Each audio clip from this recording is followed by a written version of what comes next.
One of the most dangerous narratives today is the weaponization of migration. We must reject xenophobia in all its forms. Migration itself must not be seen as a threat. It is a consequence of underdevelopment, war, global inequality, not a moral failing of those who move in search of hope. As liberation movements, we must advocate for people-centered regional migration policies that affirm dignity, rights, and solidarity as well. We must never forget our freedom struggles were international in nature. Our freedom was achieved not only by the tireless struggles of our peoples, but by the efforts of people from across the world. South African, Molweni, Dumelang. I mean, people tend not to understand that countries has laws. I mean, some people think the country has no laws. No, but many country has laws and people obey the laws, right? I've heard people talking about jumping the borders. I mean, Mexican, they were jumping the borders in America. America is one of the country where like illegal immigrant has the right to buy a house on a bank, paying mortgage and stuff like that. It's totally different depending with the countries. Like South Africa is like one of the leading country in GDP in Africa. So what do you expect? People will come to South Africa. Unfortunately, it has its downside as well, right? I mean, getting independence in 1994, I mean, the youngest African country to get independent from colonialists, which is playing a major role in people's mindsets and development. People don't want to believe that, but it pays a lot. Just like the last time I created a video and I said that the study shows that 62% of youth unemployment is not related to any governmental issues or foreign nationals issue, immigrations issue, but educational issue. Many mentor, like I have many South African mentors, they've talked about that, but people tend to not believe in it. Okay, it's okay. That's your own problem. But all I'm just going to advise you, go get some skills, grow and get employed and make some money because you're not going to be stressing about that anymore. And now some people are really like being proud of being xenophobic. No, you are not proud of being xenophobic. You are proud. You are not. It's because you are not making enough for yourself to survive. That's why you become angrier of some other people while you could better your life easily. All right. So this is another day topic. So I watched to like what President Cyril Ramaphosa talking about is just reminding people that it's not a problem of immigration. It's not a problem of other people coming to South Africa. That's why you are at the bottom. But people have been talking too much about taxes, illegal immigrant, they don't pay tax. And I had this video of this brother over here was explaining things better. And he's one of them because there's a lot of things to talking about, but I'm going to let you listen to this guy. Foreigners don't pay tax, so they shouldn't use our public hospitals. That lie gets repeated often, and some of you actually believe it. But this is just lazy propaganda. Foreigners do pay tax every single day. Every time a foreigner buys food or clothes, they are paying tax. It's called VAT. But when you tell xenophobes about this, they suddenly say, oh, but VAT doesn't count. If VAT doesn't count, then we should refund foreign nationals all the money they pay towards VAT. After showing that foreigners do indeed pay tax, they move the goalpost. But foreigners don't pay income tax. You know who else doesn't pay income tax? 8 million unemployed. Income tax, like I'm one of them, those foreigners I've been working in South Africa for almost 12 years, and I've never claimed any money at UIF. I've never claimed it. But I know a lot of people, like, when they are unemployed for 2 3 months, they run at the labor department of labor because labor's gonna pay. When a woman is getting pregnant, when she's delivering, if she's unemployed, labor's going to pay. Mostly the taxes that foreign nationals are paying, they are actually serving South Africans. I mean, you can double quote me on this one and you can do your own research. You're gonna find out this is true, right?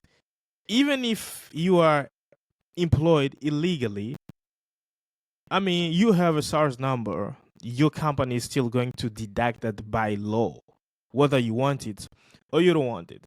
So when you're talking about this issue, you gotta be educated in the matter, in the process, in everything that you're talking about, because people actually they really don't know what they are talking about, and this is the biggest problem, right? I'm gonna play another video, just trying to listen. Operation Dudula says it is protecting South Africans, that it's defending jobs, healthcare, and safety from being overwhelmed by foreign nationals. It's a message that resonates with many because the frustration is real. But what happens when frustration becomes policy without proper facts to back it up? So let's look at the numbers. South Africa has a population of about, give or take, 65 million people. Migrants, both documented and undocumented, form about 4 to 5% of the population, and yet they've become the center of blame for everything from unemployment to overloaded clinics to crime. Is that proportionate or is it convenient? Most migrants in South Africa are also not in high-paying jobs. In fact, more than 80% of them do informal work. Domestic work, street traders, construction laborers, shop assistants. And these jobs are often unregulated and severely underpaid. And yes, that raises very valid concerns because in a broken labor system, cheap, unprotected labor becomes Unregulated. I mean, it's very hard to see a foreign national working at McDonald's because it's high regulated. It's very hard to see a foreign national working at this biggest constitution. I've told so many people, when you're trying to apply just even a job at Indeed, like, I'm gonna give you an example. I'm a Portuguese speaker, I'm a French speaker, I'm a Latin speaker. I'm giving you an example. I'm a Spanish speaker, right? There is no Spanish speaker. South Africans can't speak Spanish. Okay, can't speak French. Few of them can, but the majority can't, right? You trying to apply for a job like as a French speaking or a Spanish speaking in South Africa, and then you filled all the criteria, but the last criteria is going to drop you down. And the last criteria is what? You have to be a South African citizen, hold a permanent resident, or have a green ID card. So you're telling me how many real South Africans, are going to get that job? Few of them. And also, this is just to tell you that South Africa actually is keeping job for South Africans. Therefore, you have to have the right skills for you to fit that criteria, for you to fit that job and getting employed. But when people talking about this, oh no. Therefore, if there is no people that can fit that criteria, if a foreign national can fit that criteria and has a permanent residence, he will surely be employed for that job.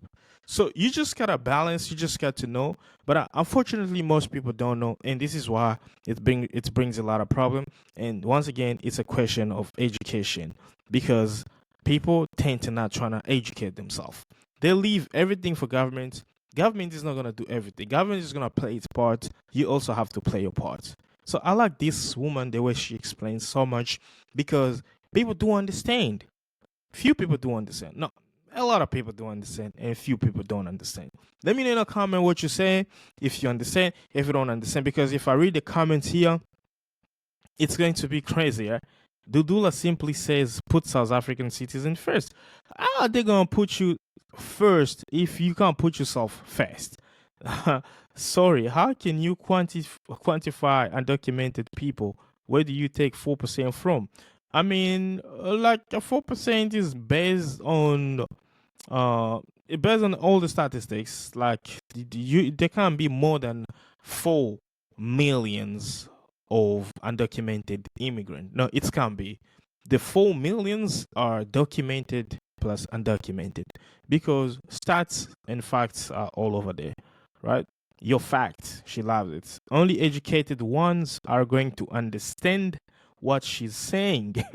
And this is, I'm gonna have to give this a like.